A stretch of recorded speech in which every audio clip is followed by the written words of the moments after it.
ಸದ್ಯ ರಾಜ್ಯದಲ್ಲಿ ಸರ್ಕಾರ ನಿಮ್ಮದೇ ಇದೆ, ಯಾಕೆ ಇನ್ನೂ ಕ್ರಮವಾಗಿಲ್ಲ? ಬಿಜೆಪಿಯ ಯಾವುದೇ ಭ್ರಷ್ಟಾಚಾರವನ್ನಾದರೂ ಸಿಎಂ ತನಿಖೆ ಮಾಡಲಿ. ಸಿಎಂ ಸಿದ್ದರಾಮಯ್ಯ ಅವರು ಜಾತಿ ನೆರಳಿನಲ್ಲಿದ್ದಾರೆ, ಆದರೆ ರಾಜ್ಯಪಾಲರ ಜಾತಿ ಬಗ್ಗೆ ಮಾತನಾಡಿದರೆ ಮರು ಪ್ರಶ್ನೆ ಮಾಡುತ್ತಾರೆ ಎಂದು ಕೇಂದ್ರ ಸಚಿವ ಪ್ರಹ್ಲಾದ್ ಜೋಶಿ ಕಿಡಿಕಾರಿದರು.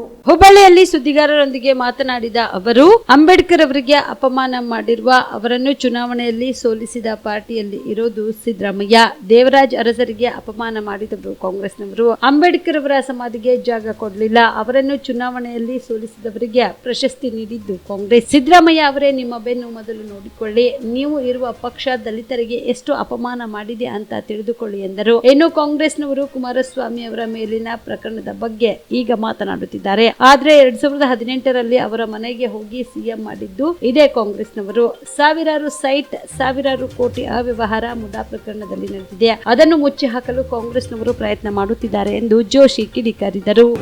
ಅವ್ರದ್ದು ಕೇಸ್ ಇದಾವೆ, ಅವನ್ನ ನಾನು ಇನ್ವೆಸ್ಟಿಗೇಷನ್ಗೆ ನಾವು ಮಾಡ್ತೀವಿ. ಗವರ್ನರ್ಗೆ ಹಳೆ ಕೇಸ್ಗಳ ಪರ್ಮಿಷನ್ ಕೊಡೋದು ಬರೀತೀವಿ. ಆ ನಂತರ ಅವ್ರ ಕಿಂಗ್ ಪಿನ್ ಸರ್ಕಾರ ನಿಮ್ದಿದೆ. 1.5 ವರ್ಷ ಆಯ್ತು ಸರ್ಕಾರ, ಹೆಚ್ಚು ಕಡಿಮೆ ಒಂದು ತಿಂಗಳು ಹೆಚ್ಚು ಕಡಿಮೆ. ಏನ್ಯಾಕೆ ಮಾಡಿಲ್ಲ? ನೀವು ಯಾವ ಭ್ರಷ್ಟಾಚಾರದ ಕೇಸ್ ಎನ್ಕ್ವೈರಿ ಮಾಡಿ, ನಿಮ್ಗೆ ಯಾರು ಬೇಡ ಅಂದಾರ? ಅದನ್ನು ವಿಜೇಂದ್ರ ಅವರು ಹೇಳಿದ್ದಾರೆ, ನಾನು ಹೇಳಿದ್ದೀನಿ, ಅಶೋಕ್ ಅವರು ಹೇಳಿದ್ದಾರೆ. ಮಾತಾಡಿದ್ರೆ ಏನ್ ಹೇಳ್ತಾರೆ? ದೇವರಾಜ್ ಅರಸರಿಗೂ ಹಿಂಗೆ ಆಯ್ತು. ಯಾರು ಮಾಡಿದ್ರೆ ದೇವರಾಜ್ ಅರಸರಿಗೆ? ಈ ಪ್ರಶ್ನೆಗೆ ಒಮ್ಮೆಲೆ ಉತ್ತರ ಕೊಟ್ಟಾರ ಅವ್ರ. ನೀವು ಅವ್ರಿಗೆ ಕೇಳೋದಿಲ್ಲ ಇದನ್ನ. ದೇವರಾಜ್ ಅರಸರಿಗೆ ಯಾರು ಮಾಡಿದ್ರಪ್ಪ? ಕಾಂಗ್ರೆಸ್ನವ್ರು ಮಾಡಿದ್ರಲ್ಲ. ಮತ್ತು ಇವತ್ತು ಸಿದ್ದರಾಮಯ್ಯನವರು ತಾವು ಜಾತಿಯ ಒಂದು ನೆರಳಿನಲ್ಲಿ, ಜಾತಿಯ ಗಿಡದ ನೆರಳಿನಲ್ಲಿ ಆಶ್ರಯ ಪಡೋದು ಅಡ್ಡಿ ಇಲ್ಲ. ರಾಜ್ಯಪಾಲರು ದಲಿತರನ್ನ ಅವ್ರ ಬಗ್ಗೆ ಯಾಕೆ ಮಾತಾಡ್ತಾರೆ ಅಂತ ಹೇಳಿದ್ರೆ, ಅವ್ರು ದಲಿತರಂತ ಈಗ ನೆನಪಾಗಿದೆ. ಅವ್ರ ಮಂತ್ರಿ ಯಾಕೆ ತೆಗೆದ್ರಿ, ರಾಜ್ಯಪಾಲರನ್ನ ಯಾಕೆ ಮಾಡಿದ್ರಿ ಅಂತ ಪ್ರಶ್ನೆ ಕೇಳಿದಾರೆ. ನಾನು ಸಿದ್ದರಾಮಯ್ಯನವ್ರು ಕೇಳ್ತೀನಿ, ಸ್ವಾಮಿ ಸಿದ್ದರಾಮಯ್ಯನವರೇ, ಕಳೆದ 60 ವರ್ಷಗಳ ಇತಿಹಾಸದಲ್ಲಿ ಅತಿ ಹೆಚ್ಚು SC ST OBC ಮಂತ್ರಿಗಳು ಕೇಂದ್ರದಲ್ಲಿ ಮೋದಿ ಸರ್ಕಾರದಲ್ಲಿ ಇದ್ದಾರೆ, ನಿಮ್ಮ ಸರ್ಕಾರದಲ್ಲಿ ಇರಲಿಲ್ಲ. ನೀವು ಬಾಬಾ ಸಾಹೇಬ್ ಅಂಬೇಡ್ಕರ್ ಅವರಿಗೆ ಅಪಮಾನ ಮಾಡಿದ ಪಾರ್ಟಿಯಲ್ಲಿದ್ದೀರಿ.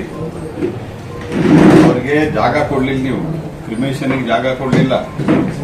ಅವ್ರನ್ನ 2 ಕಡೆ 2 ಸರ್ತಿ ಚುನಾವಣೆಗೆ ನಿಂತಾಗ ಸ್ವತಃ ನೆಹರು ಅವರು ಹೋಗಿ ಅವ್ರನ್ನ ಸೋಲಿಸಲಿಕ್ಕೆ ಪಣ ತೊಟ್ಟು ಸೋಲಿಸಿ ಬಂದರು. ಯಾರ್ಯಾರಿಗೂ 1 ಎಕರೆ 2 ಎಕರೆ ದಿಲ್ಲಿಯಲ್ಲಿ ಜಾಗ ಕೊಟ್ಟರೆ ಅವರಿಗೆ ಕ್ರಿಮೇಷನ್ಗೆ ಜಾಗ ದಿಲ್ಲಿಯಲ್ಲಿ ಕಾಂಗ್ರೆಸ್ ಪಾರ್ಟಿ ಕೊಡಲಿಲ್ಲ, ಭಾರತ ರತ್ನ ಕೊಡಲಿಲ್ಲ. ಅವ್ರನ್ನ ಸೋಲಿಸಿದವರಿಗೆ ಪದ್ಮ ವಿಭೂಷಣ ಕೊಟ್ಟಂತವ್ರು. ನೀವು ಮಾತಾಡ್ತೀರಿ ದಲಿತರ ಬಗ್ಗೆ. ಜಗಜೀವನ್ ರಾಮನ್ ಹೆಂಗ್ ನಡೆಸ್ಕೊಂಡ್ರಿ ನೀವು? ಸೀತಾರಾಮ್ ಕೇಸರಿ ಅವ್ರನ್ನ ಹೆಂಗ್ ನಡೆಸ್ಕೊಂಡ್ರಿ? ಇವತ್ತಿಗೂ ನಮ್ಮ ಸರ್ಕಾರದಲ್ಲಿ, ಮೋದಿ ಸರ್ಕಾರದಲ್ಲಿ ಅತಿ ಹೆಚ್ಚು SC ST OBC, ಅತಿ ಹೆಚ್ಚು SC ST OBC ಎಂಪಿಗಳು, ಇಡೀ ದೇಶದಲ್ಲಿ ಅತಿ ಹೆಚ್ಚು SC ST ಮತ್ತು OBC MLAಗಳು ನಮ್ಮಲ್ಲಿದ್ದಾರೆ. ದೇವರಾಜ್ ಅರಸರನ್ನ ಅತ್ಯಂತ ಹೀನಾಯವಾಗಿ ನಡೆಸಿಕೊಂಡಂತದ್ದು ನಿಮ್ಮ ಪಾರ್ಟಿ. ಯಾರಿಗೆ ಹೇಳ್ತಾ ಇದ್ದೀರಿ ನೀವು ಸಿದ್ದರಾಮಯ್ಯನವ್ರೆ? ಇದಕ್ಕೊಮ್ಮೆ ಉತ್ತರ ಕೊಟ್ಟಿಲ್ಲ. ನಾನು 3-4 ಸರ್ತಿ ಇದನ್ನು ಬೇರೆ ಬೇರೆ ಕಡೆ ಕೇಳಿದ್ದೀನಿ, ಬೆಂಗಳೂರಿಗೂ ಕೇಳಿದ್ದೀನಿ. ನಾನು ಮಾತಾಡಿದ್ರೆ ದೇವರಾಜ್ ಅರಸ್ ಅಂತ. ದೇವರಾಜ್ ಅರಸರನ್ನ ಇನ್ಸಲ್ಟ್ ಮಾಡಿದವರು ಯಾರು? ವೀರೇಂದ್ರ ಪಾಟೀಲ್ ಅವರಿಗೆ ವಿಮಾನ ನಿಲ್ದಾಣದಲ್ಲಿ ಹೋಗ್ತಾ ನಾಳೆಯಿಂದ ನೆಕ್ಸ್ಟ್ CM ನೋಡ್ತೀರ ಅಂತ ಹೇಳಿದ್ದಾರೆ. His health was not good at that time. Sir, long term ಅಂದರೆ ಒಂದು ದೀರ್ಘಾವಧಿ ಕೋರ್ಸ್ ಇದು. ಈ ಲಾಂಗ್ ಟರ್ಮ್ನ ನಾವು ರಿಪೀಟರ್ ಕೋರ್ಸ್ ಅಂತಲೂ ಕರಿತೀವಿ. ನಮ್ಮ ಎಕ್ಸೆಲ್ ಅಕಾಡೆಮಿ ಸಂಸ್ಥೆಯಿಂದ ನೀಟ್ ಲಾಂಗ್ ಟರ್ಮ್ನ ಕೊಡ್ತೀವಿ ಮತ್ತು CET ಲಾಂಗ್ ಟರ್ಮ್ನ ಕೊಡ್ತೀವಿ. ಸರ್, ಮಕ್ಕಳು ಎಷ್ಟೇ ಓದಿರಲಿ, ಅವ್ರಿಗೆ ಟೈಮ್ ಮ್ಯಾನೇಜ್ಮೆಂಟ್ ಅನ್ನೋದು ಪ್ರಾಕ್ಟೀಸ್ ಮಾಡಲಿಲ್ಲ ಅಂದರೆ ಫೇಲ್ಯೂರ್ ಆಗೋದು 50% ಅಲ್ಲೇ ಫೇಲ್ಯೂರ್ ಆಗ್ತಾರೆ.